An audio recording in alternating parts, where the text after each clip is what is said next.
Now I hear a vehicle backing up in the background, so we're going to have all kinds of realistic noises. Yeah, It's okay. that's fine. Yeah. Just wait for I almost did. Never mind. The train. Ryan Bingham. Oh, yeah. Mm-hmm. There goes another train. That's not what he says. That's not what he says. Excuse me. Excuse you. Mm-hmm. I don't know if these chairs were the best choice for audio quality. Don't wiggle. Welcome back, boys and girls, ladies and gentlemen, fellow Overlanders and adventure seekers. This is another podcast, and it only took us about a year to get it out. Because they're just that good. We've been saving up for you. Yeah. No, that's what it is. Seriously though, like it has been crazy. It has been absolutely crazy ever since we got back from Alaska the first time around. You know, we've been running and gunning this thing to keep it all going. Spent some time in New Mexico and actually went back to work for a bit. And well, that's where we started our podcasts. Was exactly. Essentially when we moved back. Yeah, and I never expected people to enjoy this. Well, it's funny because we had a guy at Rocky Mountain who asked me, he's like, when are you going to make more podcasts? And I was like, we have so many ideas. It's just finding the time to get to do it. And he's like, well, because the work that he does is he's in the car a lot, traveling. I don't remember what he said he did. And he's like, so really I can listen better than I can watch. And I was like, got it. Yeah. Yeah. Well, I mean, it was crazy. The reviews and stuff that were coming in on like Apple's podcast page and everything, like it was really popular, and I wanted to keep doing it. It's one of my most favorite things to make, and I think it's mostly because I love sitting down and having a very pointed conversation with you about different topics on our adventures and the stuff that we use to go on our adventures and things like that. And so yeah. I've kind of missed it. No, I've really missed it actually. So hi. So hi, welcome back. Thanks, you too. And welcome back, everybody. Yeah. As you can tell, the fire pit is crackling and popping down here. Yeah, but people who are going to watch... Shh. Well, just let the podcast people believe that.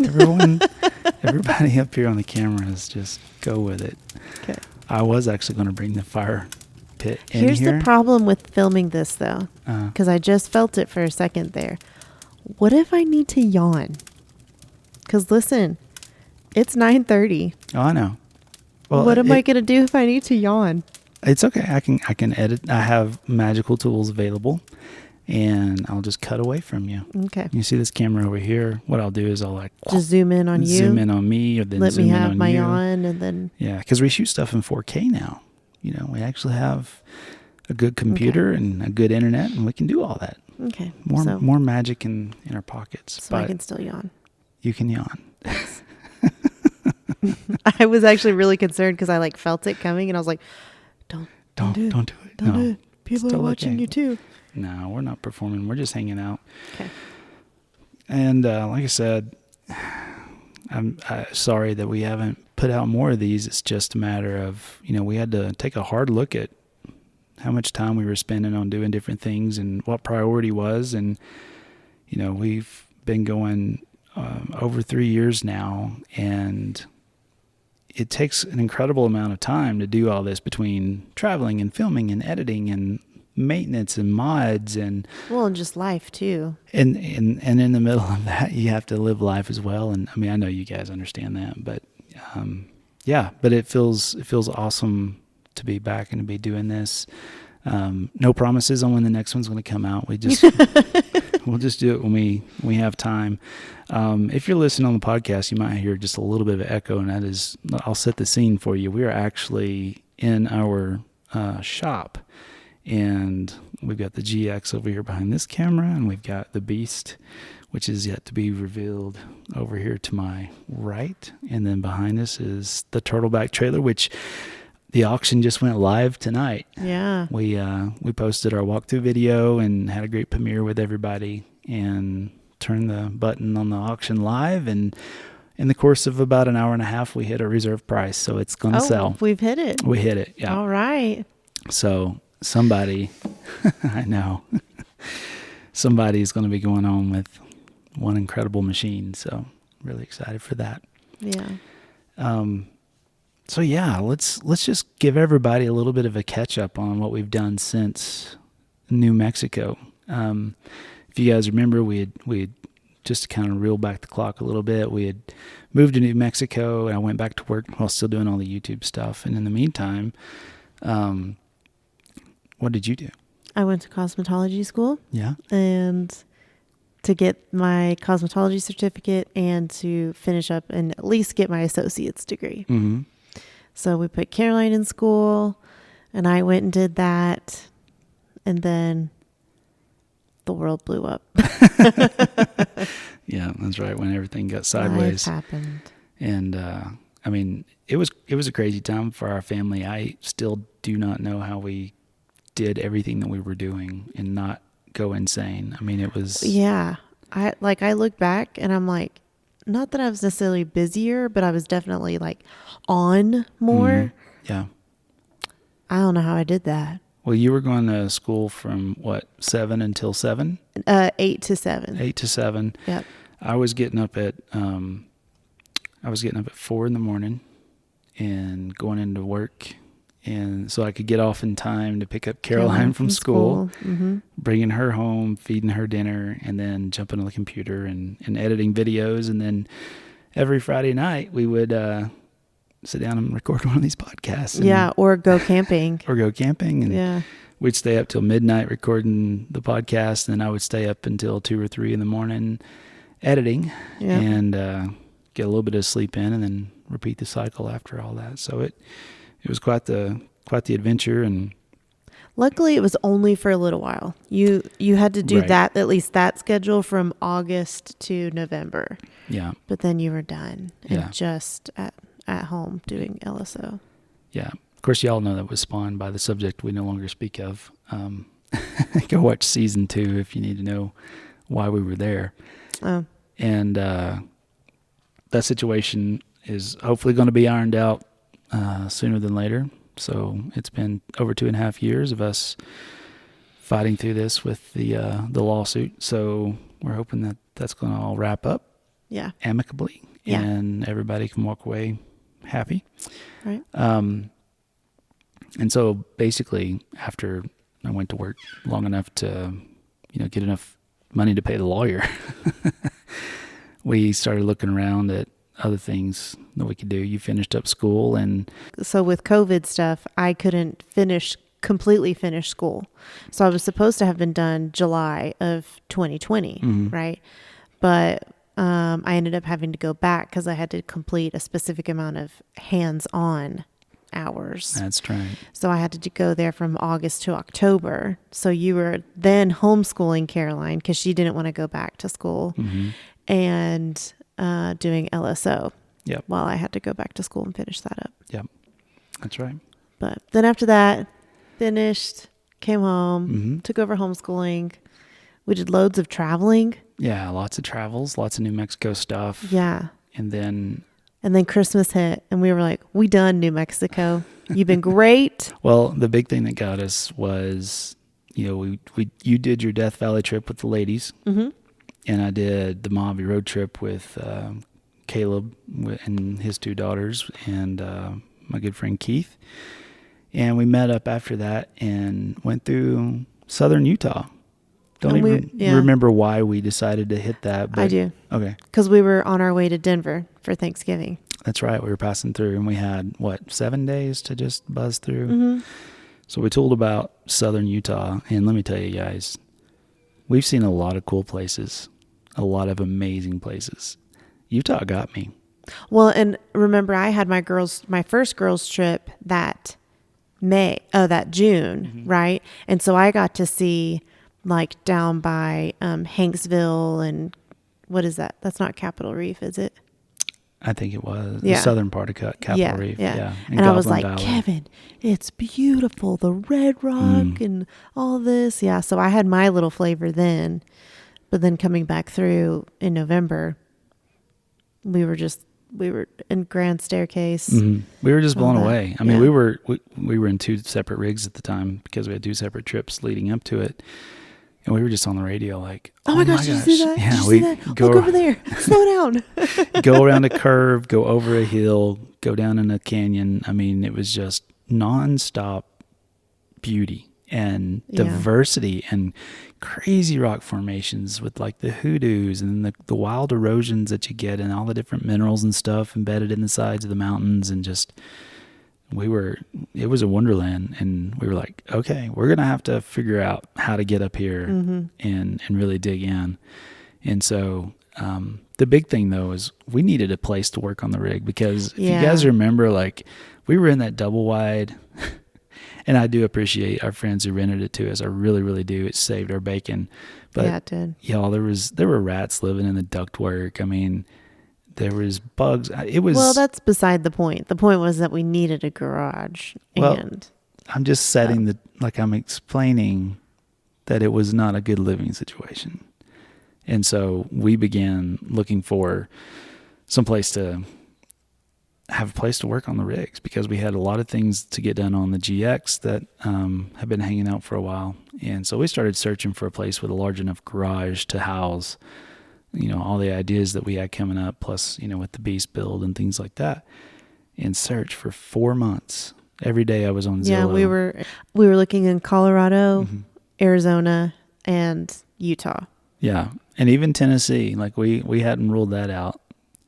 Oh, really? I didn't know we were shopping there. I don't remember that conversation. Anyhow, these are all small details that people may not really care about. Oh, that's right. Because we were like, if COVID gets worse and all this bad stuff happens, we might want to go home. Yeah, well, we knew we had lots of cows and garden space to grow food if it really came to it. So Yeah. we were considering all the options. But long story short, this thing, I was literally sitting at my desk, and I had spent probably 30 minutes trying to find a place to rent. And Sarah walks in and goes, "How's it going?" And I was like, God, there's just not a place with a big enough garage because, the height is the problem with, vehicles with rooftop tents. You need a tall garage. And so nothing was really connecting for us. And literally as I said that, I clicked to the next place and boom, this spot pops up right in Utah with a massive 2.5 car garage and a 40 by 40 shop, which is where we are sitting now. So I kind of spoiled the story. We ended up coming here, but we called the people, and It was 5 days before Christmas. that's right. We called and they said, well, actually we've been trying to rent it for a long time. I think we're just going to put it up for sale, but we'll check with the owners and see. And so long story short, we ended up leasing this place for 12 months, and wow, what a game changer it's been to actually have a place to work on these rigs. The house is Out of the weather. Yeah. And oh man, it's been, I can't imagine what it would have looked like for you, especially if we had stayed in New Mexico to try and work on the vehicles and stuff. Well, There's no way we could have done it. yeah. I mean, I was laying in the dirt and the gravel out there trying to get this stuff done. Laying out the dead man or any cardboard we could find. Yeah, exactly. Or bumming Mike's shop whenever he wasn't using it as well. So yeah, it's just been an awesome step up in the right direction for us to be able to have a place to work on the rigs and out of the weather. And the other big benefit was we, for the past, 5 or 6 years, ever since we moved into the fifth wheel camper, we've not been able to have friends over or have family in to visit because we didn't have a place, to put them. Right. And so this finally gave us that opportunity. So we've had family come out. We've had multiple YouTubers, Chris Shantz, Epic Family Road Trip, and most recently, Live, Work, Wonder. If you remember those guys, we met them up in Alaska. And they've had quite the saga with their life as well. And we were in a position to give them a spot to work on their rig, which has been under the knife for 4.5, 5 months now. Basically, long story short, we're replacing the entire engine in their 70 series. So it's been crazy, but it was a blessing for them to have a place to crash while they work through all of those problems as Yeah, well. and us having the space to have everybody here. Yeah, It's just been so awesome. It's been so great. And Jessica and Jorge are just, salt of the earth people. I've enjoyed the heck out of having them here. Most people you have over to your house after about, 4 or 5, even like, close friends or family. It's like, okay, it's time for you to move on.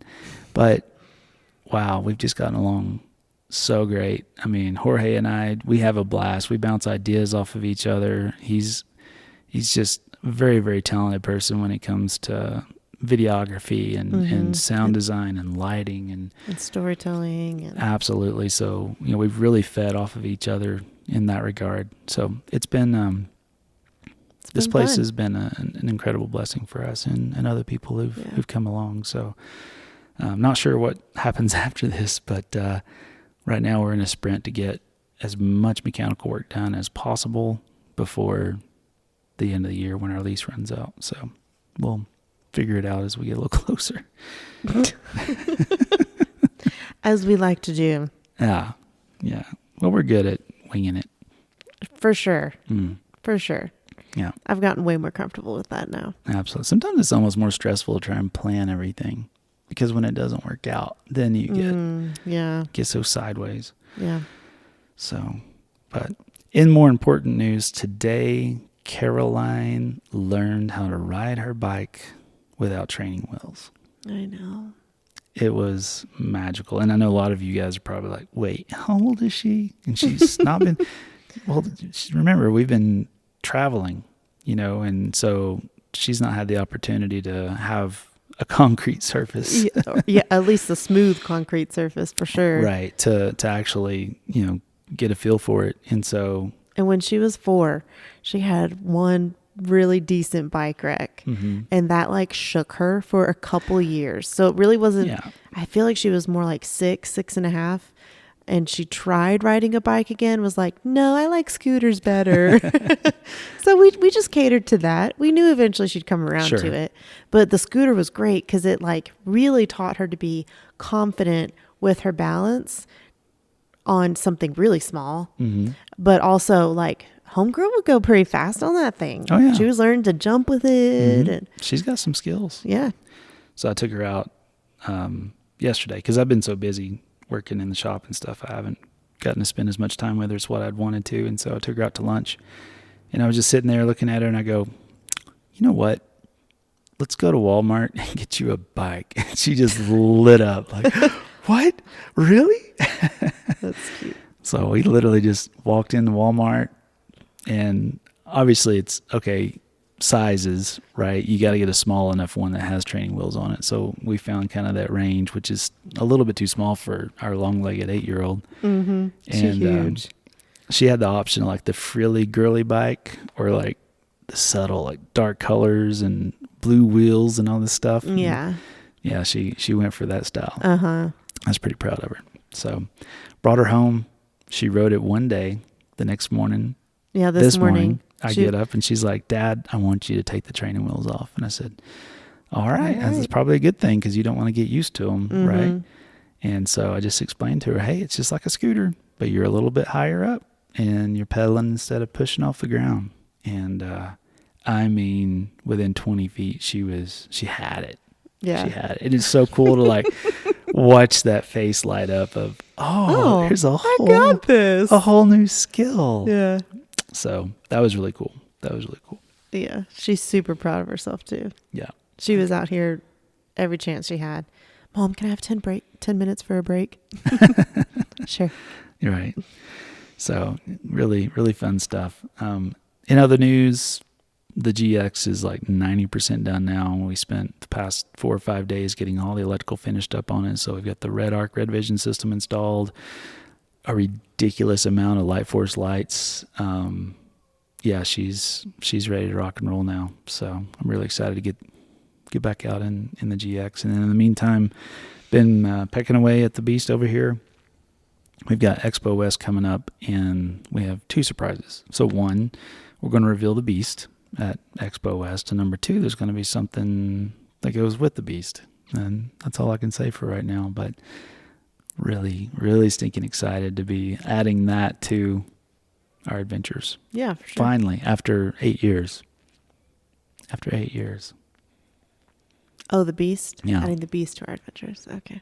Yeah. I thought you were talking about the surprise. Oh, well, No, both I was are a like, surprise. Okay. Okay. Gotcha. Yeah. Are we clear now?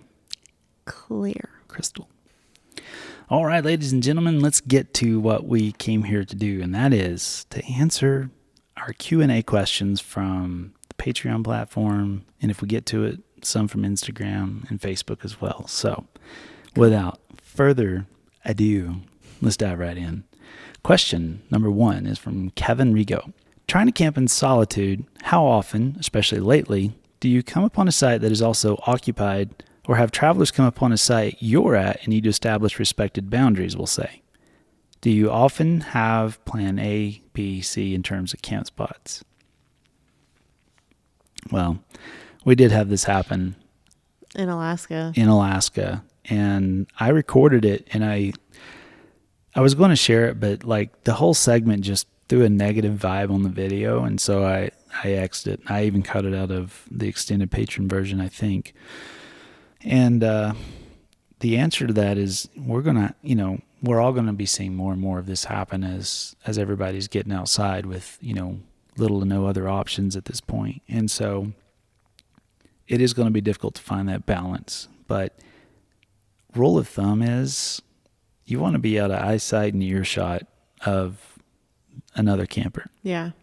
And, not many people understand that. And it can be very disturbing, especially when they come in late at night. Like when we were in Alaska, this family pulled up literally 10 yards away from our tent at 11:45 p.m. Yeah. and come belling out of the truck, dogs barking, kids giggling. And I literally climbed down the ladder of the tent and just hold up my hands like, What are you doing? What are you doing? And the guy walks over and he's like, is it okay if we camp right here? We're like, we don't come all the way up to Alaska to camp right beside somebody. That's literally what I told the guy. I said, we don't come all the way out here to camp right next to somebody. We come out here, to enjoy the wilderness and the solitude and the river and all this stuff. And thankfully, it wasn't a negative interaction. Thankfully, he saw my point and left and went away. Yeah. So it wasn't a big deal, but it definitely makes for an awkward situation. So, but there's been plenty of times where we had some places marked that we're like, oh, we'll try there first, and we pull in and somebody's there. So we always back up and leave and go to another spot for sure. Yeah. If we're traveling, we're trying to travel in places that we haven't been already as well. So in answer to the second part of the question, do we have, options in mind? Generally, when we're hunting for camp, it's a place we've never been. And so we're just looking for options. And, the best thing to do is pick a time of day. If you've been traveling for 6 or 8 hours and it's, coming up on 4 p.m. or 5, start looking for camps. And if you find a mediocre camp, mark it, because there have been so many times where we've passed a halfway decent campsite and 3 hours down the trail haven't come across anything else. So, just being cognizant of the ones that you're passing as you go out there. That way, if you find crowds or your plan is ruined by that, then you've got options. Yeah. But yeah, it's definitely a challenge, and we're all going to have to learn how to respect each other. But my advice is, if you're the person coming up on a campsite, don't just roll in. Move on. Those people have come out to the wilderness for a reason. Yeah. And you weren't invited. Exactly. So, all right. So next question comes from patron Eric Isaacson. How do you deal with travel in bear country with the turtleback trailer with the kitchen area directly below the tent? So the key to bear country is clean up. Stay on top of it. Yes. Cook, eat, clean immediately. And if possible, if you find a nice view, say at 4 p.m., pull over and make supper right there, especially if it's a high activity bear area. just go ahead and make supper there. That way your scents and stuff are left behind, and then go find camp after you've cleaned up everything inside. Yeah, we've done that a few times. Yeah.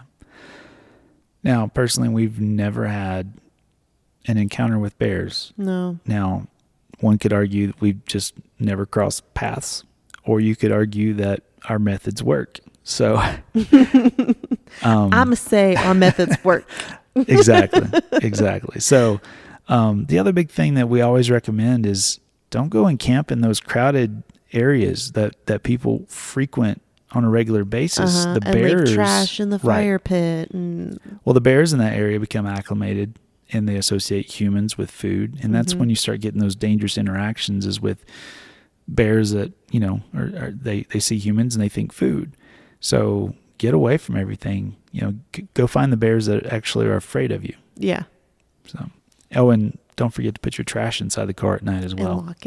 And lock it. Yeah. Because they're crafty little devils. Yep. And the nice thing about the turtleback too is that it did seal and lock up. Now, sure, probably a bear or a wolf could still smell the smells, but at least it was like sealed and locked up. It's not like we had to like set up a kitchen and tear down a kitchen and put it away to lock up every night. That's true. You know what I mean? Yeah. So that's very true. All right. Next question from patron Sean Peacocks. Can you release a highlight reel of you and Jorge working in the garage together? I'm sure that there will probably be some footage like that eventually. I'm sure. Yeah. Next question from Gregory Gregory the First. I'm not sure. If you had to buy a GX again, would you buy a Sequoia or Land Cruiser? Also, please let us know if you got your house situation resolved, or if we need to pray y'all get a new place soon. So first part of the question. Would we get a GX again, or would it be something else? Right. Or between a Sequoia or a Land Cruiser. That's tough because I have drooled over a Sequoia for a while. Yeah. But I can't really say I've ever really seen one rigged out before. There's some out there, but I know there's very few. They're not common. Yeah. So personally, if I got a Sequoia, it would just be like the mom car. I don't know that I would want to rig it out. I think I would just want it because we've always lived so far away from Tennessee that it would be nice to just have a nice, comfortable, basic car to drive back and forth with, right? That's true too. So I don't know that I would necessarily pick it to rig out. Now, like a 100 series or something, Land Cruiser.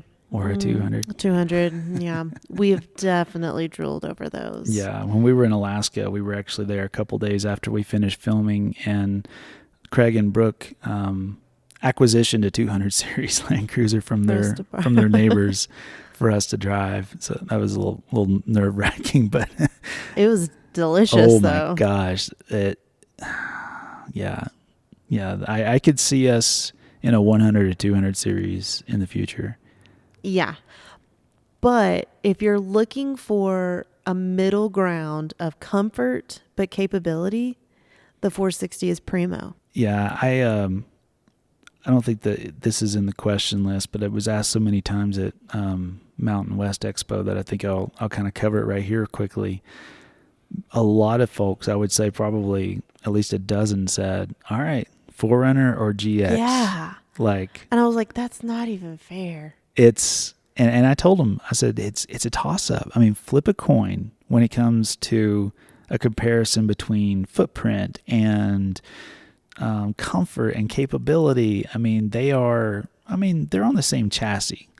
The only thing that I would say is where the 4Runner has an advantage is there are a lot more parts for the 4Runner for modding it out, and right off the showroom floor, it's already so capable. I mean, put good tires on it and just go.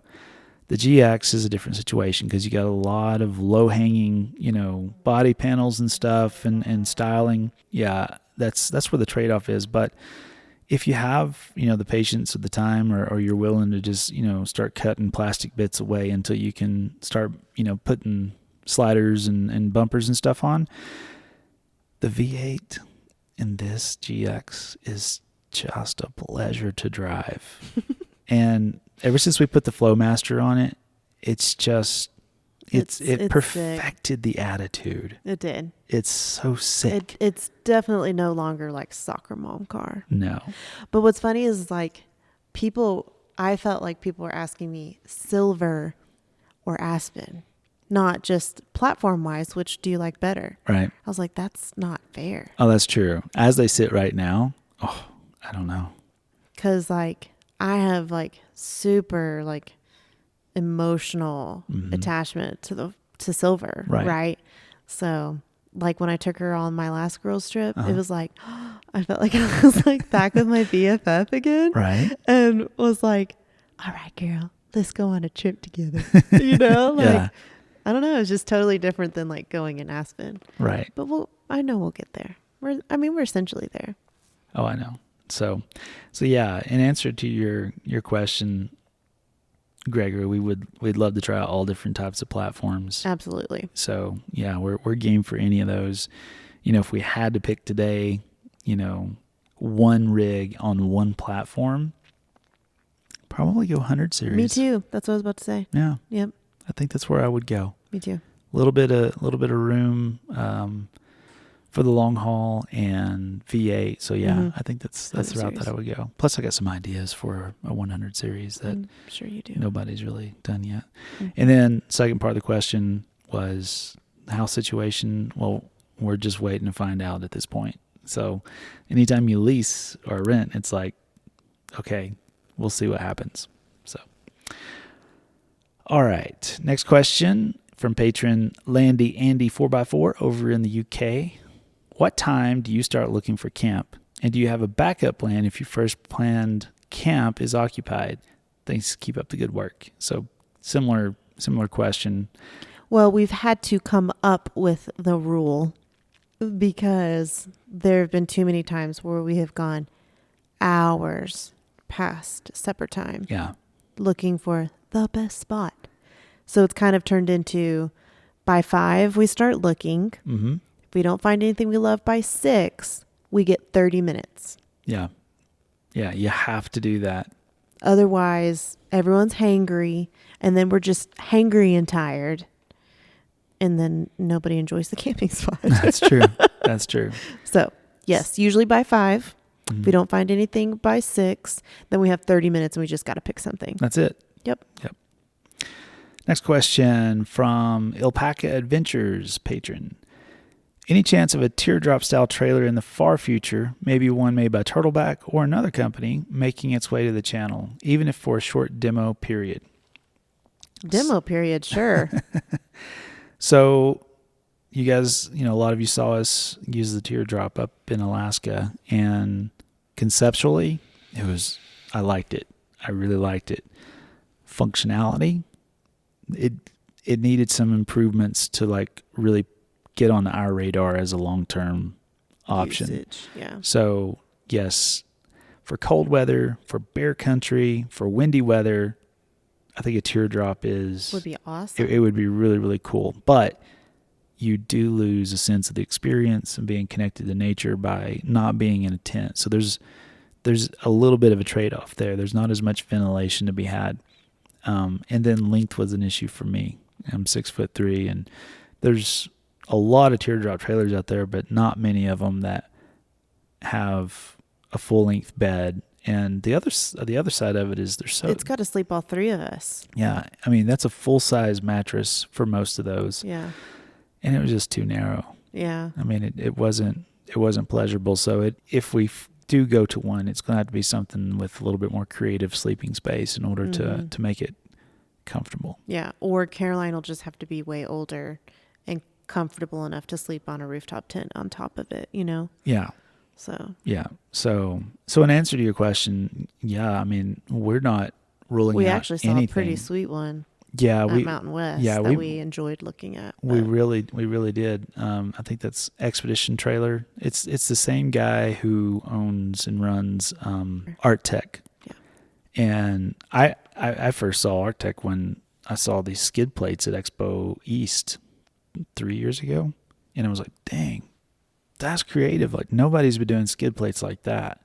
So when I found out he was making a trailer, yeah, it's pretty cool. There's It's a lot of really cool. There's so many ingenious designs in there, and but yeah, we're excited to test a lot of different things, and the channel's moving that way. I think so for sure. You know, we have moved away from the 23-0 tent. We've gone to the iCamper just because when people saw us camping in Alaska, we got all these questions, and we're like, okay, so we've been using a product that we know and we love and we trust, but what if somebody wants to know if something else is good? exactly. And so, I feel like, you guys are looking to us and trust us to give you our honest opinion on different types of gear. So we're just going to try and expand more and more and blend things into the channel so that we can speak intelligently to what your options might be when it comes to different tent styles or different camp chairs or different trailers or any of that stuff. We have so many camp chairs.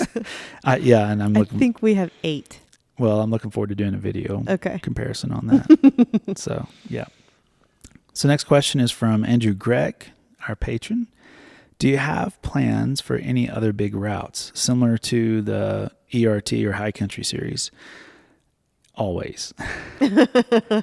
My ulterior motive here in Utah has been to continue every opportunity that I get to explore a little bit more of a loop that I'm forming and confirm some routes. So, no promises, but I would like to say that by the end of this year, we're going to have a Utah-based route, and it's probably going to be the best one yet, to be honest with you. So I'm pretty stinking excited. And the overarching plan one day is to link all of those trails together. Oh, wow.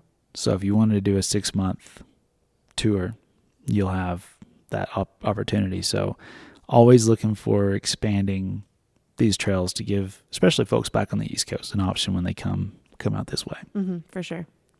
So the next question comes from the Pentacuff family, who are our patrons. Okay. I know this question has already been asked before, but what was the final straw that made you say, okay, let's go for it. Let's do this full time? He says, or they say, that we're just starting out and aren't exactly sure where they need to be able to go full time. But they are definitely dreaming and have a desire to do that in the back of their heads.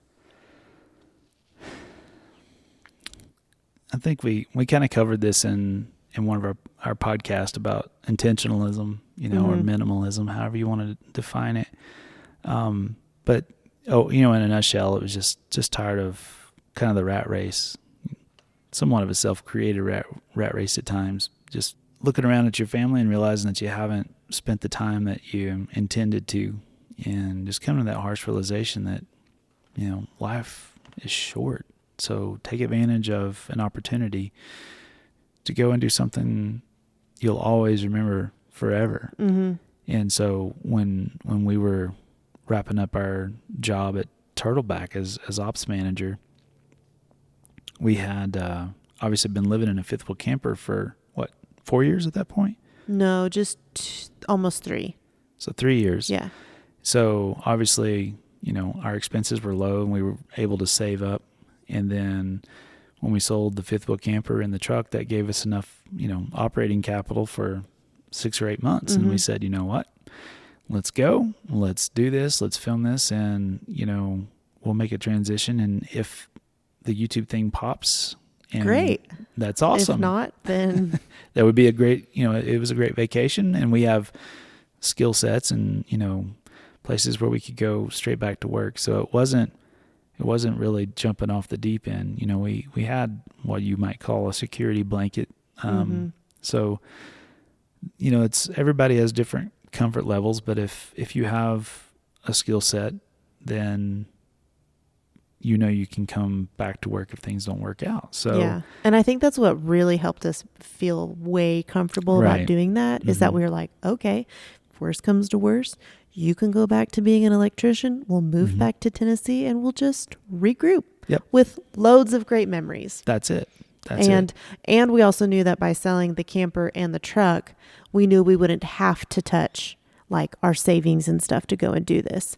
So we did sacrifice having like a home Mhm. per se to go and do this. So Yeah. And this wasn't, this preparation wasn't just the matter of a couple of years. I mean, we had moved to New Mexico and been working lots of crazy hours for 7 years. multiple years. And so, you can be intentional now, and it just depends on how long you want to go for and what you want to do with it. If you're hoping to create a YouTube channel, that's a whole different mountain to climb.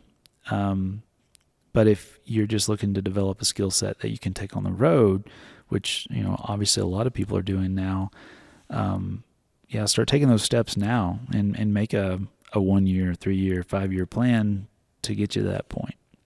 Yeah. Yeah. Cool. All right. Here's a question from Daniel, a patron. Being on the road so much, how do you make sure your rig is secure? I know you got broken into at a hotel, but what about trailheads and other places where your rig is unattended during activities? It's a large fear of mine with the gear I'm building up on my rig. Thanks again for the inspiration and the wife for cooking tutorials. You're welcome. No, just kidding. That's sweet. Yeah. So pretty simple. We have storage compartments built into the rigs. So, especially in the case of the 4Runner, we can lock those independently. So if someone does break into the rig, they have to go through another layer to get to camera gear and stuff like that. If I didn't take it with me. Something that I try to do that some people kind of overlook sometimes is, you end up putting a lock on everything on your rig, the spare tire, the fuel cans, the rooftop tent, all that stuff, you have secured. So what can happen is if you make your rig so secure that nothing can be stolen off the outside, that's when they start breaking inside. And, the harder they have to look to find something of value, the more damage that they're going to do. So yeah, we have a multiple approach. We try to be very cognizant of the places that we leave the rigs. If we're stopping for dinner and we can't see the rig from the restaurant window, then we might go somewhere else. Right. That's kind of the first step. And then the other thing is leave something of value accessible on your rig. I call it thief fodder. Yeah. Let them get something just big enough to carry and go on with themselves. And I feel like they can get some money off of it and then just leave. Right. Because if you go to locking everything up perfectly, what you might find is a completely, destroyed car as they're trying to get in to find something of value. So maybe you keep an old tablet or you keep an old phone in there, something of that'll get their attention and send them on their way. Yeah. All right. Here's a question from Mark Page Jr. As a 23-0 RTT user, how do you keep insects from entering the tent through the openings next to the hinge? I love your inspiration. We have 2 camping trips down and 2 more this summer. Awesome. That's good to hear. Do you remember the moths? Yeah. Oh my gosh. That's all I thought of. That was insane. But they were everywhere. They were in the rigs. They were in the double wide. They were everywhere. Yeah. It's very simple. I usually have a jacket even during summer, right? You get those cool evenings. So when you go up there and you go to bed, you just kind of roll that up lengthwise, stick it behind the poles and push it down. It does 2 things. It keeps the bugs out. And if it's cold, it insulates a little it bit. It insulates it just a little bit. Yep. So, yeah.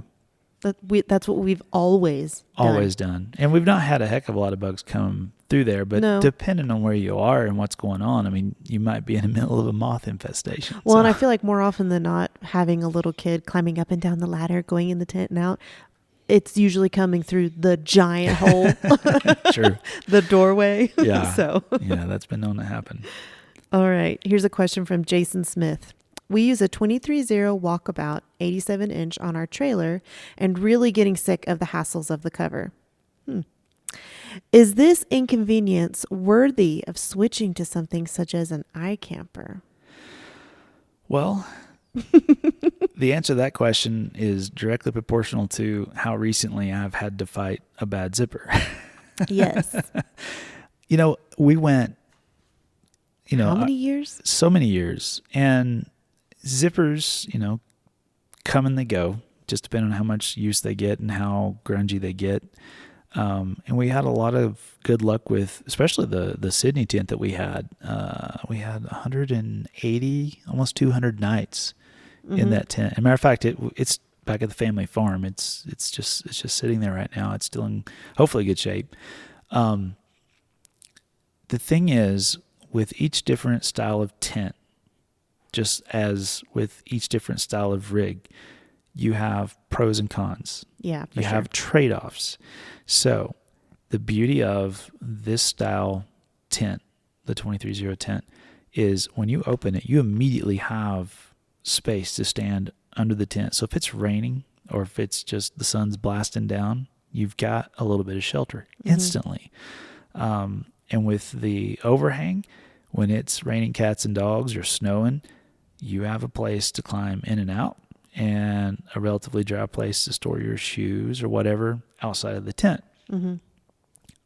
When you go to something like an iCamper, you get less of an overhang. Yeah. You get less coverage next to the vehicle because it's a more concise design. And what you get in the trade-off is super fast setup, super fast tear down. And not just fast, it's a little bit easier. Right. And so you have those trade-offs. Now, the wedge style has become immensely popular, and I can see the appeal. But the problem is, if you're you more have than... no shelter with that one. You got no shelter. If you have kids, they're not going to sleep up there comfortably with you. If it's just pouring the rain, you're going to get absolutely drenched going in and out. So we're going to go through all those different style of tents, though, so we can speak even more intelligently to each of the options. But in answer to your questions, or in answer to that specific question about the frustration, there are days where I would say yes, but there are days where I miss having more overhang. Yeah. So, yeah. Okay. Here's a question from, I'm going to say Juan Chaparro. How do you handle Caroline's education, homeschooling online? Yes, we are homeschooling. We don't do online just because she doesn't really need it right now. Just being in third grade, I can handle teaching third grade. Yeah. And I have specifically picked curriculum that I'm excited about that will help her be excited. But it's also small and concise enough that if and when we do take a long-term trip, I can take all of it with me, or I can organize it in a way that can be like even smaller and more concise. So far we're loving it. We actually really enjoy each other's company. I mean, she is still 8, so there are still definitely days where she doesn't want to do it. Like anybody else's kids are like, I don't want to go to school. Caroline says the same thing to me. But, in the end, I win her over. Yeah. So it's going great. She's enjoying it. When I took her out to lunch yesterday, I was asking her Yeah. how she was liking it, and she's really enjoying the heck out of it, especially history. Yeah, that's been our fave so far. All right, here's a question from Daryl Garms. Hi, I've got a rig question. What type of mount do you use for forward-facing cameras on your dash? I believe you use GoPros, and I'm trying to find a similar solution for iPhone. I'm hoping to film my trip to the Mountain West Expo. Awesome. So RAM mounts are the way you want to go. And we don't use GoPro anymore. We had too many problems with them overheating and corrupting their files. And so we've moved to the DJI Osmo Action Cam, and it's been doing a great job. And you just jump on RAM Mount's website, and you can find a lot of different options that'll piece you together a system that you can put your phone in or any type of action cam in. There's just a plethora of options out there. Yeah, I love our RAM mount. Okay, here's a question from Charles Bauman. Winch question. I had mine installed by OK 4-wheel drive, a worn Evo S10 synthetic rope. Oh, he has 2 parts. Okay. 1. Specifically, there is about 10 inches of rope exposed from the far lead to the anchor point on the bumper. How bad is it to keep it like that? And what can I do to protect it from the environment and whatnot? Well, anytime something like that's exposed to UV rays, it will degrade it faster than the rest of the system. So, if at all possible, I would say if you couldn't find a lead cover, a lot of times when you do buy a winch line, it'll actually include a little Velcro cover that slips onto it. So if you were like up against a rock or something like that, you could just slide that onto the winch. So you could use that as a first line of defense just to make sure it's not degrading extremely fast. The second thing is a little bit more expensive, but it's what we've gone to is there are different types of links. So we have the Factor 55 link so that when it pulls up to the fair lead, it bumps and it is there, and there's no rope exposed whatsoever. So that would be your best overall option. It's just a little bit more expensive. Okay, here's part 2. How often should I pay it out and clean if not used in a while? And a lot of that's subjective, as far as like how dusty you travel in, how often it's getting, muddy or wet. I would just take a look at it, and if you can visually see that it's starting to accumulate dust or dirt or grime, go ahead and spin it out and wash it in some mild detergent, let it air dry in the sun, and then, make sure you pre-tension it as you roll it back on. Don't just suck it up because you'll forget, hook it to something, and next thing you know, that line will be buried down at the bottom of the drum, and you won't be getting it loose. So always pre-tension something whenever you take it out. All right. Team Hydra Overland has a couple of rig questions. Actually, 3. Okay. What's your favorite tire you have run so far? Oh, favorite tire. Overall tire for both work and play has been the KO2. We've been through 5 sets of those. Maximum traction, don't care about sound. The Cooper STT Pros have been just beasts. But a happy medium between those two would be the KM3s. They're quiet on the road, but you still get a decent amount of traction out on the trail. So don't know if I necessarily have a favorite right now, but I have a favorite for particular situations. So if you have a commuter and you need something that's going to be, have good road manners, do well in the snow and things like that, KO2s. If you want something in between, KM3s. If you have a dedicated rig and you don't care how loud it is, SCT Pros. They're loud, though. Get it. Part 2. I believe you've always run 33s on silver. Ever considered 34s or 35s, and why or why not? Because they're just too big.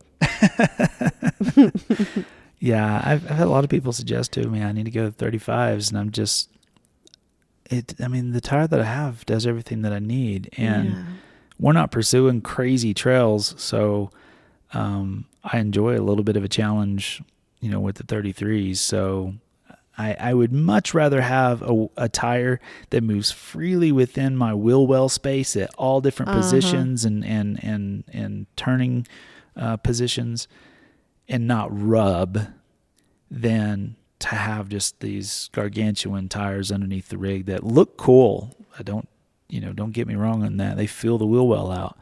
But man, as soon as you start flexing out, you can't do very much. Yeah, you're ripping fender liners out. So, to answer your question, no, I think that our 285 70 R17s on all the rigs is where we're at now. One day I may do full travel on silver, Walt, tactical application vehicles. If you're listening, I'm just volunteering right now. It would be awesome to go to long travel on silver and run 35s or even 37s. That's my little dream. Okay, part 3. You ran Icon suspension on silver for a long time, but I think you switched to King a while back. What's your evaluation between the two? I prefer the Kings. There's not so much a discernible difference in the feel and performance between the Kings and the Icons, but I prefer them because you can just simply put them side by side with the components from Icon and go, wow. Like, even I can see it, and I am not that much of a gearhead. Right. So a properly set up Icon suspension is going to ride really well for you. A properly set up king suspension is going to ride really well for you. It's all similar principles, but I think the kings are going to get you further down the road. That's just my opinion so far. Okay. Frank Toby has a good question. Any plans to explore the Northeast and Nova Scotia? Would love to. Yes.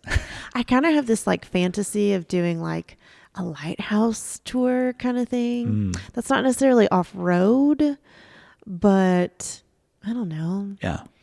But me and Caroline, speaking of homeschooling moment, we just learned about the Vikings and how Leif Erikson discovered North America, colonized Newfoundland and all this stuff. And so like they've found Viking villages and stuff like that. And so her and I are dying to go up there and see them. Awesome. Plus, I also have an Anne of Green Gables fantasy of going up there too. So, yes, that'd be great. Yeah. Not sure when.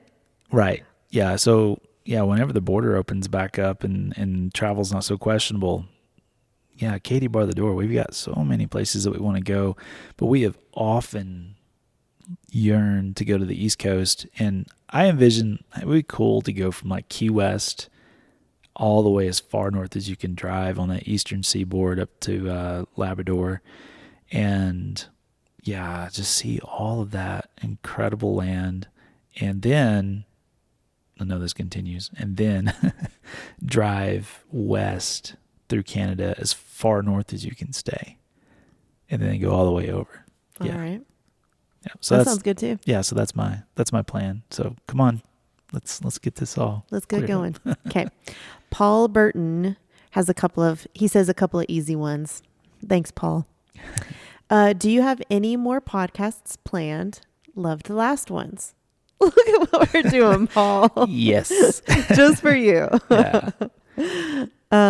Also, he says, is the Scotland European trip still in the cards? Always. Yeah. Always. Like literally the second things are green lighted, I could be ready to go. Yeah.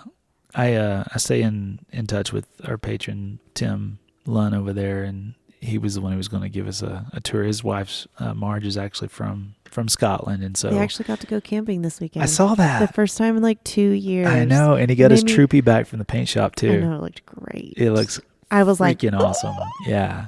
Yeah. So anyhow, geeking out over his 70 series. Yeah. But yes, absolutely. Scotland, Norway, Sweden. Vikings. And by the way, I think I have a connection to for some Iceland tours as well. Okay. Yeah. We'll just do a whole Viking themed one. We'll do it all. Me and Caroline will have really cool braids in our hair. We'll paint our face. I don't know if Vikings necessarily painted their faces, but sure. You know, actually, they didn't wear helmets with horns on them. They didn't. No. Come on. They just made that up for operas. Really? Yep. Wow. It is not truly authentic. Well, my entire vision of what a Viking looks like is ruined now. Maybe we should watch that show, that Viking show. Maybe that's a little more realistic. I don't know. Their hair just looks bomb in it. Okay. Right. Command View Adventurers asks, spotted the visor organizer in the Forerunner. Who makes that one? That was made by Overland Taylor, and he no longer does any stitch and sew stuff. He has moved on to Taylor tuning your Overland rig. So he Taylor tuning? Yeah, so he can tweak your Toyota to give it more horsepower and stuff. Oh. Yeah. That's completely different. Okay. I thought I segued nicely. He's now tailoring your rig. Yeah. That was pretty good. Okay. Okay. Little cred. Jerry and James ask, what is the one moment from your travels that you will never forget? Come on. One quick answer from each of you. Go. Oh, crap. Go. No, you have to go first. I read the question. I get a minute to think. Okay. The most recent one is the lake, Roosevelt Lake in Alaska, when we found the boat. Oh, yeah. Just the way the clouds were and the sun was not setting, obviously, but like... Oh, that perfectly glassy lake was just so much fun. Okay, since we're just talking about number one moments we'll never forget, not like maybe a favorite memory or favorite place, the number one moment I will never forget was when we got to Tuktoyaktuk. It was like the most beautiful day. Pretty windy, but still beautiful. And we like pulled in, drove around, saw the things and whatever, and then picked our camp spot. And I remember we had like a camp table. I think I have a picture of it, but I had like poured a glass of wine. I was sitting on the picnic table, not that the sun set, but watching the sun dip. Right. And like Caroline was playing with some little French kids right next door to us, and just like soaking in the moment of realizing like that I was there. Yeah. And that we'd made it. Yeah.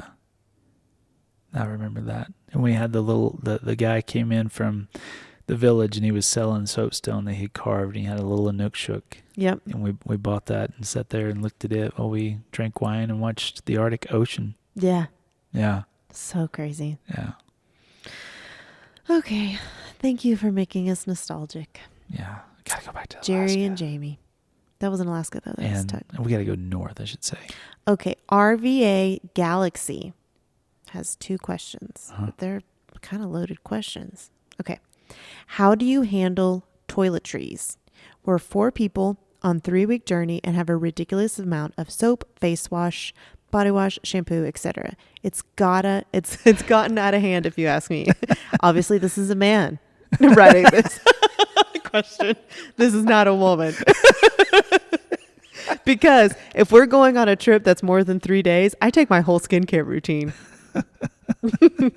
Have y'all figured out a system? Sort of. Yeah. So basically when I pack for me and Caroline. And so I pack all of our medicine all of our medicine that we might need or want, and all of our vitamins, because I'm a little bit of a health nut. So we take a lot of vitamins. As for toiletries, me and Caroline use all of the same things. So truthfully, it's not a whole lot, but like I said, if we're gone for more than 3 days, I take my whole skincare routine. And so I usually end up with that's why we bought the trailer. Basically. And so, but no, like when we did Colorado for 30 days, yeah, I had 2 toiletry bags. So I had like one that I would get into for like everyday things, and then one I would get into for like once a week when we took a shower. Right. Okay. So, and then medicine was separate. We usually keep that in a medicine box so we can like all get to it. Can I comment from a guy's perspective? Sure. So one, either everybody can switch to using the same shampoo and the same soap. Yeah. Mm-hmm. Or 2, you can go to the dollar store and buy those little individual travel sizes, and then everybody can load their own up, put their name on them, and go from there. Yeah, because if you're trying to take full size everything, goodness. Oh, yeah. That's a 5-gallon bucket full of stuff. Yeah, that's ridiculous. Number 2, how do you all deal with washboard ruts? We're in a Wrangler. Guessing that's why you all have independent suspension? You guessed right. Yeah, that is a challenge for solid front axles, especially on the washboards. You know, that's a lot of moving mass that's bouncing up and down. The biggest thing that I can recommend is tire pressure. So adjust your tire pressure down, and that's all subjective to what size wheel you have, what size tire you have, and how fast you're going to be going, how fast you're going to be turning. So play with that, and you'll find a huge improvement once you get that proper tire pressure. And the next thing is, and I say this with a grain of salt, but speed. So case in point, we were in Death Valley a couple of years ago, and Saline Valley Road is incredibly washboarded or corrugated, as we would say in Australia. And we were doing 50, 55 miles an hour on top of that. And that's what allowed us to just hit the tops of those washboards, and it gave us better control because the suspension wasn't going nuts. Yeah. So, if you have good visuals, if you can see way ahead, obviously it's a dusty road, so you can see 5 miles ahead if someone's on it. that's an option, but just watch out for, wildlife and wild burrows and stuff like that. So take that with a huge grain of salt, but proper speed and proper air pressure will help you tremendously. And a lot of people will say to, go to 4-wheel drive as well. So play with that and see if you can't get a little bit more comfort out of it. Cool. Old man, old truck. I'm currently planning about a 3-month solo adventure. What's the one piece of advice you'd give me above all others in preparing for a trip like that? Practice locally and achievably. Get your system dialed in before you head out. Identify any things that are missing. Shake out any mechanical issues that might need shaking out, and really dive into your rig before you take off. And that's kind of the basic encouragement that I'd have. Yeah, I think for me, my thought would be, plan your trip, plan some big things you want to do, but leave wiggle room, because you're going to come across something that you've overplanned your trip, and so you're going to wish you had time to go see, and you missed out on something. So, because there have been many a times where we're like, oh, we'll come back and do that, and we didn't go back and do that. So, plan, yes, big momentous things you want to go see and go do, but give yourself a little bit of wiggle room for adventure. Absolutely. Yeah. A little bit of time to explore. We would not have known about those amazing cinnamon rolls. That's true. If we had been on a tight schedule. Yeah. Sure. I mean, that's a good point. There's some people who want to plan it out, and there's some people who just want to wing it. So I think it's a fine balance between the two. If you are the person who's like, I just want to wing it, I encourage you to pick a few things. If you're someone who needs to plan every single detail, I encourage you to don't do that. Yeah, you can miss out. So find a happy balance, have a general idea, but then just get out there and enjoy it. Yeah. Robert DeHarsh. Question 1. What is the scariest thing that has happened to you guys while in the backcountry?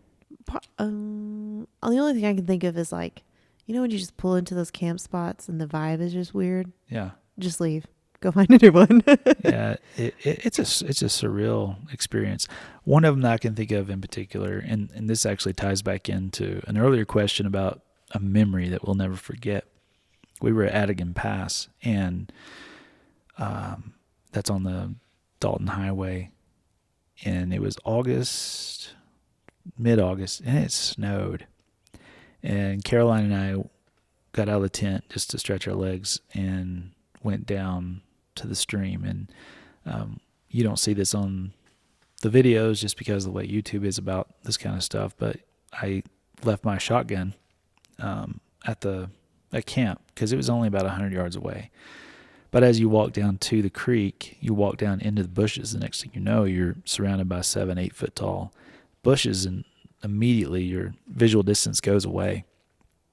And we were down there just for a few minutes. I was filming the water and Caroline, and all of a sudden, literally the hairs on the back of my neck stood up. And I looked around, and I just said, okay, Caroline, it's time to head back to the tent. So you'd be surprised at, for whatever reason, the instincts that are at play when you're in the wild. So don't ignore that. Yeah. But yeah, that was probably one of the more scariest situations. And the other one was involved with some 2-legged folks in Seward, Alaska. And we'll tell that story around campfire some other time. But yeah, it got a little sideways pretty quick. A lot of alcohol involved on their part. So yeah. And he also has a good question. Where do you see yourselves in 10 years? I can't tell you where I see myself in 10 days. I almost skipped that one. I was most like, of the time. Just see what he says.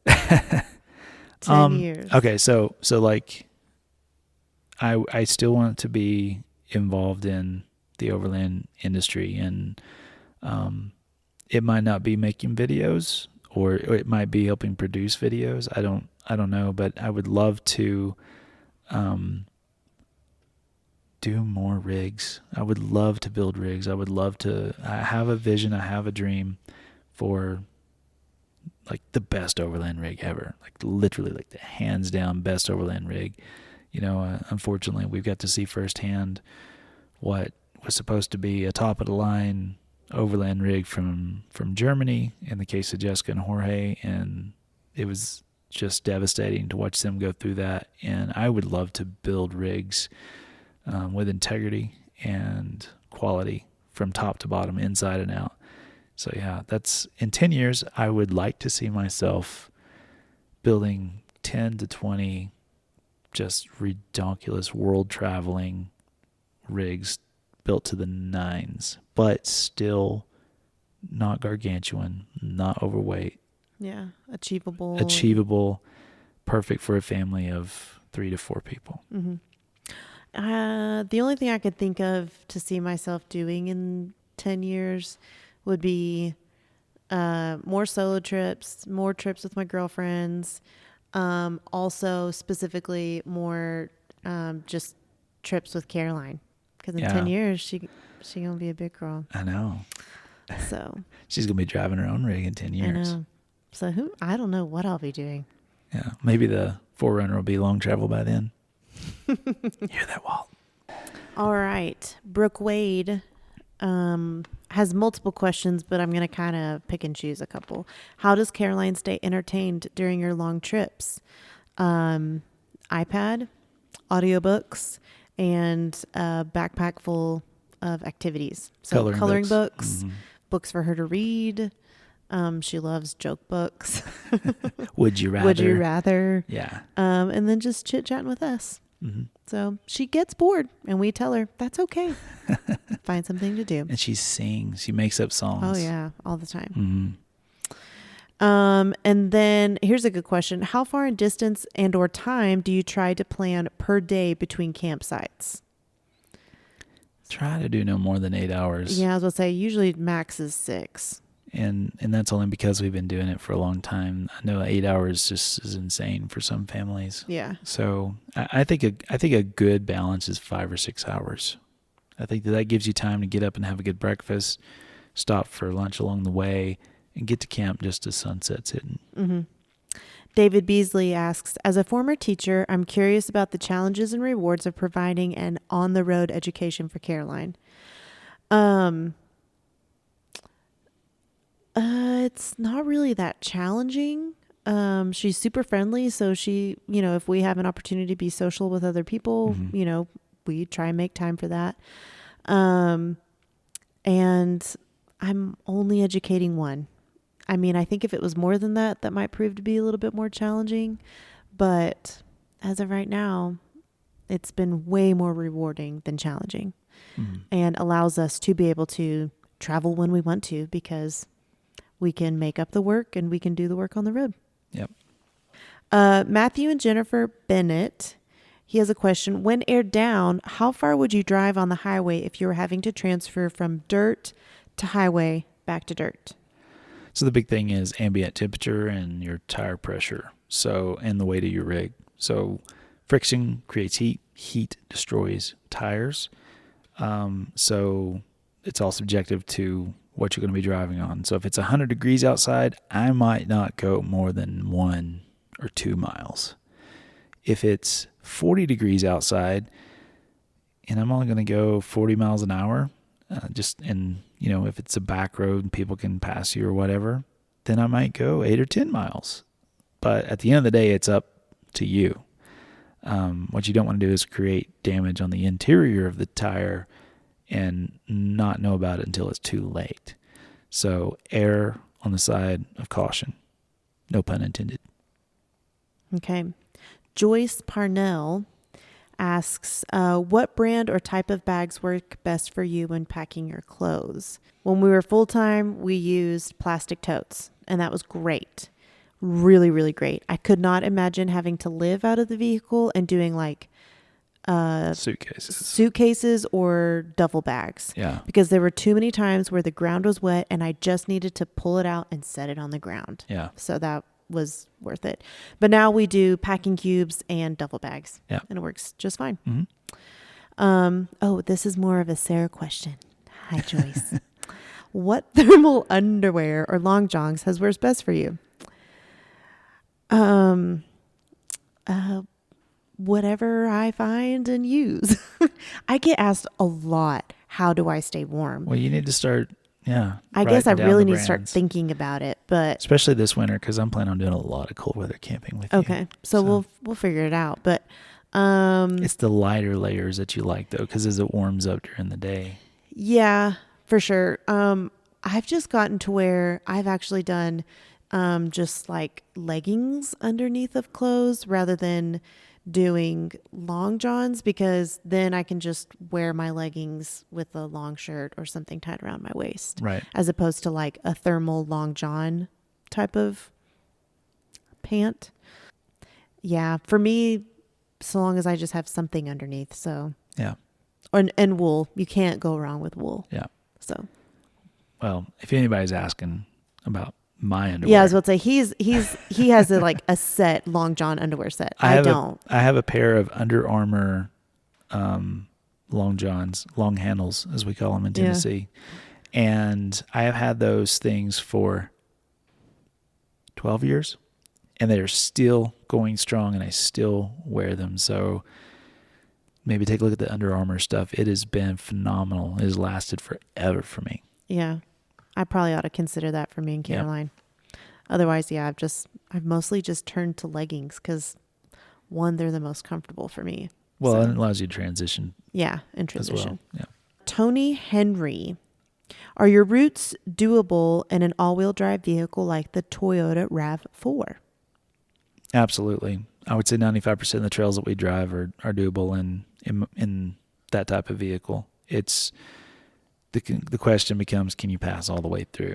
So if there's a gatekeeper along that route, can you make it all the way through, or are you going to have to go out and back? So, but again, like the vast majority of the stuff that we do, yeah, totally. Landy Andy 4x4, how much of the week do you dedicate to filming? It really comes and goes. It's best if I can batch it. So if we can get a run of 3 or 4 days and film all of that, and I would say that from every day we're probably pulling an hour to 2 hours, maybe 3 hours of footage. Yeah, it's kind of a difficult thing to quantify because it's not like it's a set schedule that we have. So the more that I can film in a continuous run, the better off I am. Yeah. Cool. Hikes, Bikes, and Brews is basically asking, with Caroline growing up, how are you balancing the traditional lifestyle as opposed to our traveling lifestyle? And will she be involved in groups and other activities?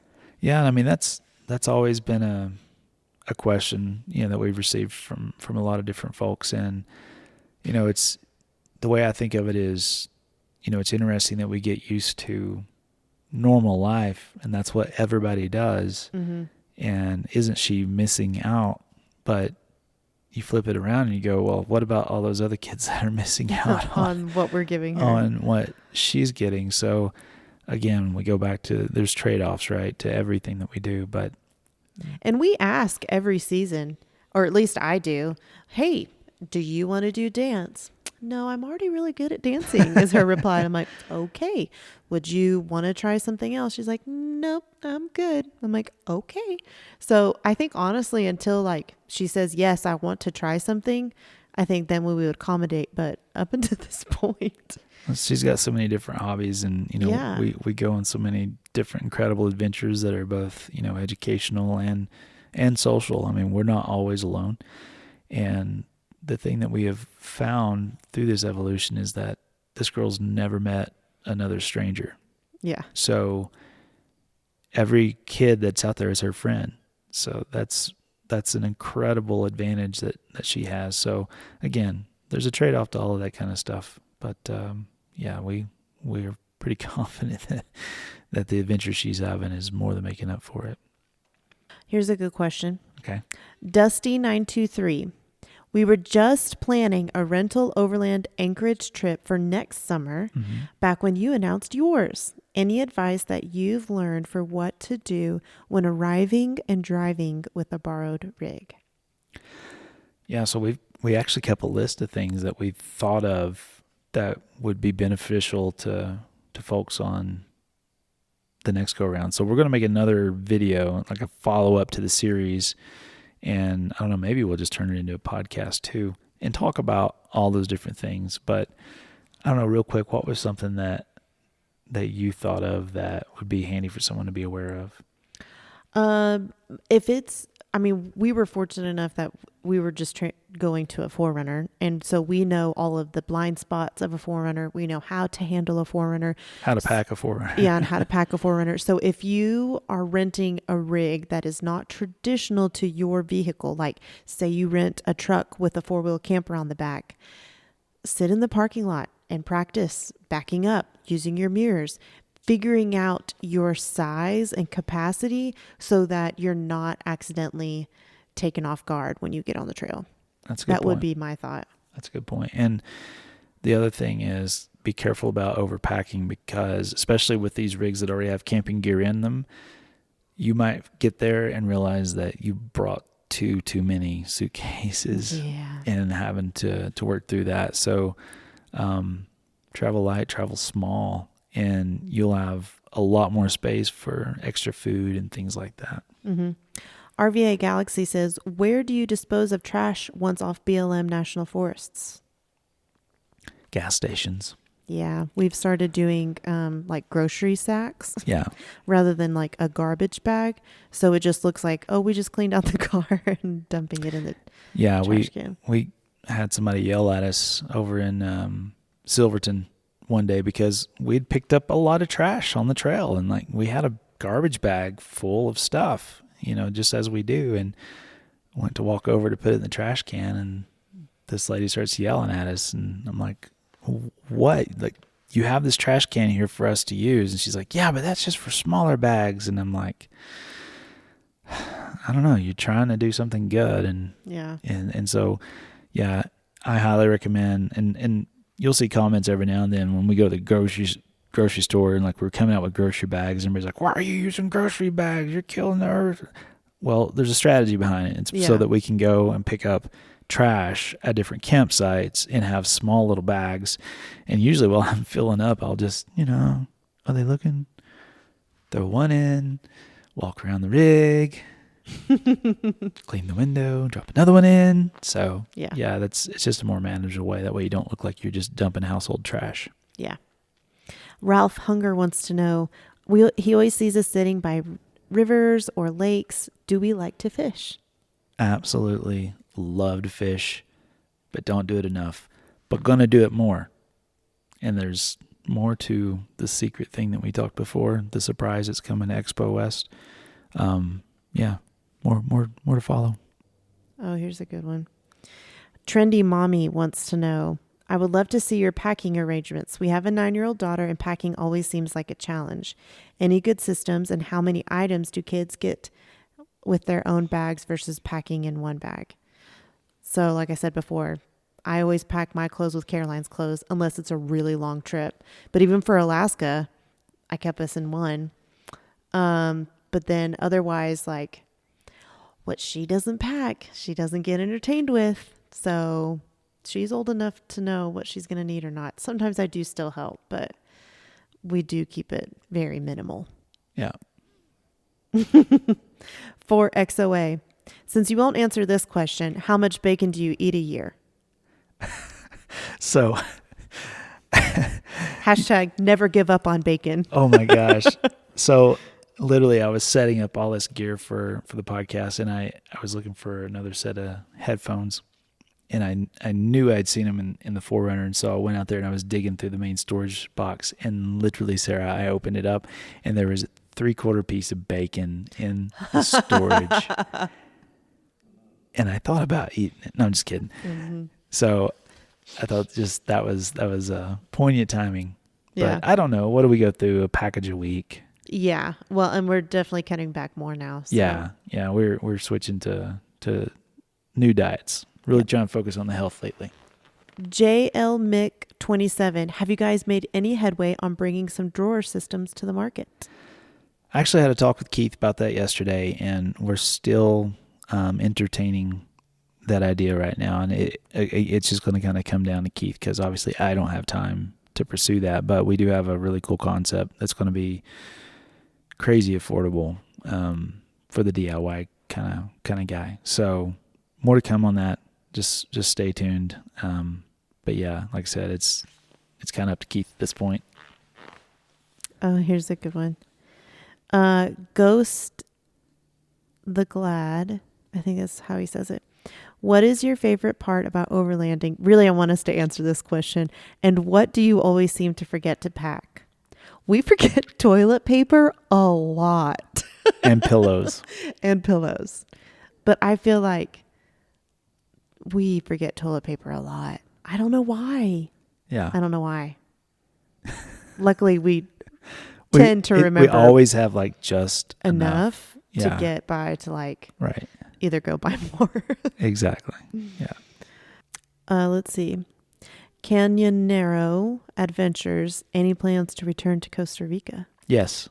Sure. Absolutely. That'd be great. Yeah. Again, once the world kind of makes up its mind, we will be doing some more international stuff. But what we don't want to do is go off half-cocked and get, marooned in another country. Yeah. There's worse place to be marooned than Costa Rica. But, we're just going to focus on the 48, 49 states right now. Mm-hmm.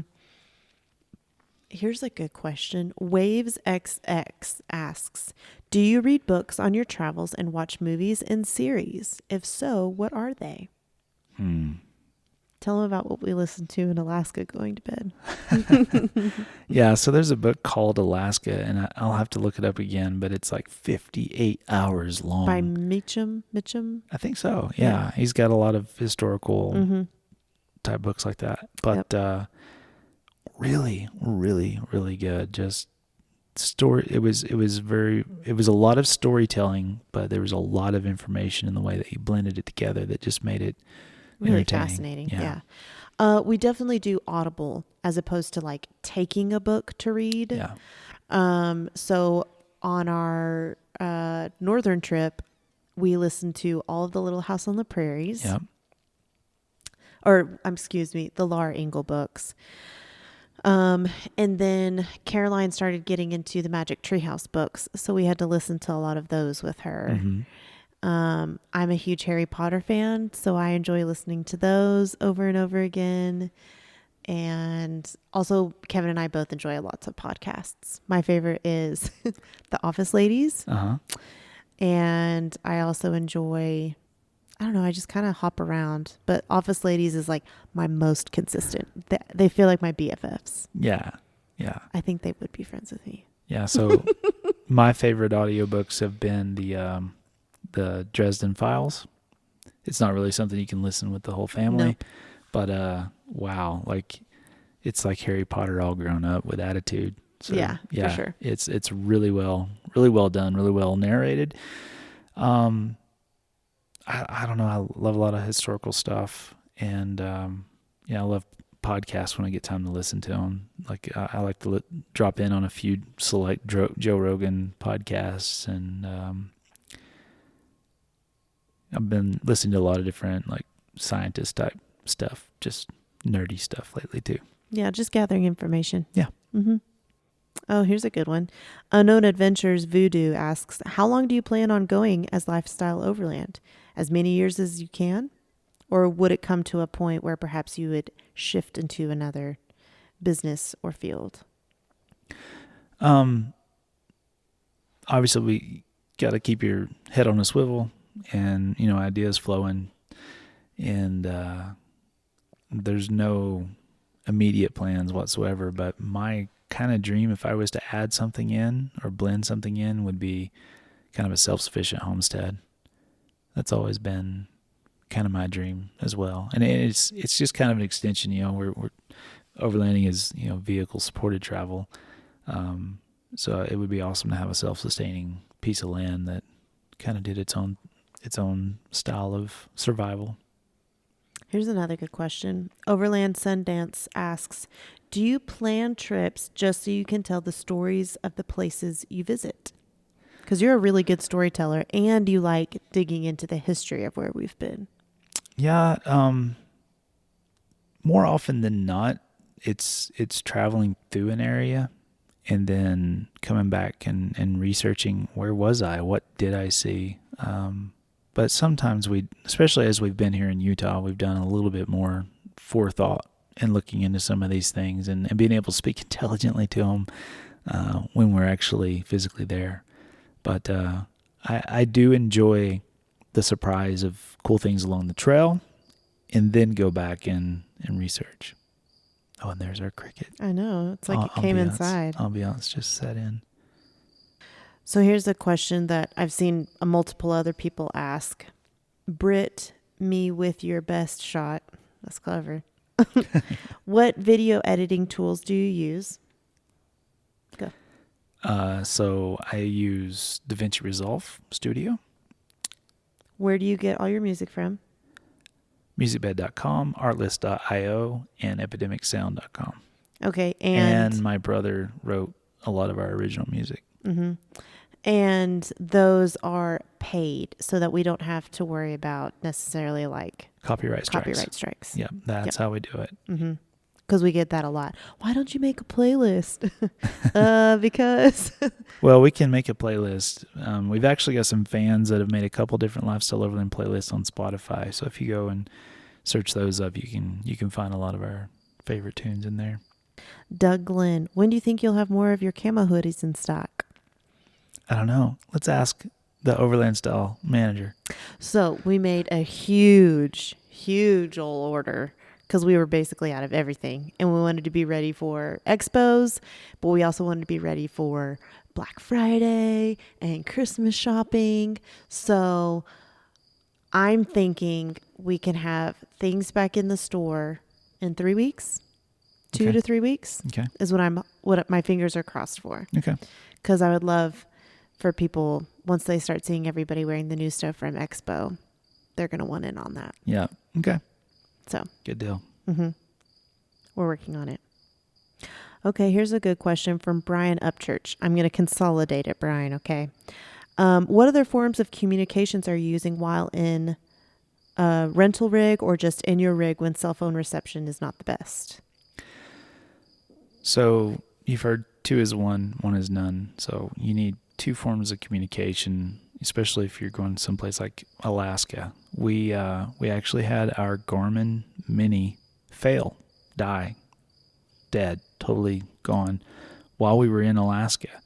But I had just bought a satellite phone because I don't know why I haven't bought one sooner, honestly. We're out there so often. Mm-hmm. So made that investment, and so we were fortunate enough to have the ability to make satellite phone calls. So 2 forms can come in a couple different ways. You can do a satellite communication device. Obviously, those are expensive. That's an investment. It's $300 or $400, and maybe you can't afford to buy 2 of those. So have a plan and have someone back home, wherever that may be, waiting on that phone call at the end of the day, or that check-in every 2 or 3 days, so that they know that you are still safe. So at a minimum, 1 emergency communication device and someone who knows your travel plans. That's, yeah. Yeah. PV Liang wants to know, can we see Kevin cook one day? No, because then that means I'd have to do the camera. I'm just kidding. Thank you for putting it that way. Yeah. Remember the early days where I would like film you setting up the tent, film you cooking, and film you driving, and everybody's like, is he ever going to do anything? Like, that's when you know you're a good storyteller, when they don't even know. Yeah. And I should clarify that she just hates running the camera. I hate running the camera. Yeah, you're not a big fan of it. No, not really. I mean, I'm not bad at it though, but it's not my fave. Right. So yeah. Anyway, okay. There's a few other questions, but honestly, we've really gotten to all of them. Everyone Okay. just has things worded differently. Okay. So Awesome. All right, guys. Well, we've been at this for almost 2 hours now, but it's been awesome to hang out with you again. Fingers crossed we can do another podcast like this before long and hang out with you guys. But before we go, I just want to thank our sponsors, and that is our patrons. We're so fortunate to be supported by viewers like you guys. I can't tell you like how refreshing it is, especially from behind the scenes, not having to chase paid sponsorships, not having to do the dance and say the things and make the post, being able to just be ourselves and travel at will and share our opinions and share our stories and share our perspectives with you guys. It truly is a remarkable organic way for us to continue doing what we're doing. So thank you so much to our patrons for what you guys do. We literally would not be here without you. So we really appreciate you guys. yeah, I was working on patron gifts today. Awesome. And it was a massive list, 2 massive lists. Yeah. And at first I was like, oh my gosh, this is going to take forever. And I was like, you know what? I've got the time. I'll do it. They are our priority. Yeah. I mean, we answer every single message, every single comment. Well, and especially after Mountain West, like getting to actually meet some of you, like I found myself on Friday afternoon, like almost getting like choked up when people are like, no, really, thank you. And I'm like, no, really, thank you. Like if you weren't supporting us, like we couldn't do it to this level. Right. For sure. Right. So yeah. Yeah, And it's really just amazing it's what you guys so let us crazy. do. So crazy. And the list keeps growing. And with every new patron, we're just looking further and further down the horizon, coming up with new ideas. And yeah, it's really beginning to open up a lot of opportunities for us to do more and share more. So yeah, we're getting ready to send out a 3-year patch to some of you guys. yeah. 3 years. Yeah, happy anniversary, guys. You've hung with us. That's I know. just unreal. It's so crazy. It's so So crazy. cool. But it's a great place to be. All right. Are you about ready for bed? Yeah. The fire's dying Now down. the fire is kind of burned down to embers now. And Getting a little chilly. And apparently this cricket is telling us it's bedtime too. yeah, he's like, guys, what are you doing? I swear he's like jumping closer. He is. Oh, man, I've missed this. It's fun. It's been fun. Yeah. Yeah. So, all right. Well, we'll try and come up with another topic, and who knows? Maybe we'll surprise ourselves and be back in a week. But don't hold your breath. Don't hold your breath. We got a lot going on right Yeah. now. So, But winter's coming, so we'll be able to hunker down a little bit, and maybe we can crank some out for you guys. yeah, that's true. That's true. So, yeah, super excited for that. Thank you guys so much for riding along with us. We will see you on the next one. Yeah. Safe travels. And stay curious. Crickets. It's hard. Outro music. Right.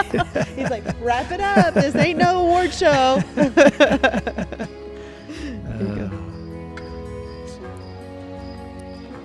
Bedtime. So apparently I should be the question monitor person, right? Yeah, that worked really good. Yeah, because, that worked out awesome. Yeah, most of them were for you anyway. Yeah, it's okay. Yeah, it is. All right, shut her down.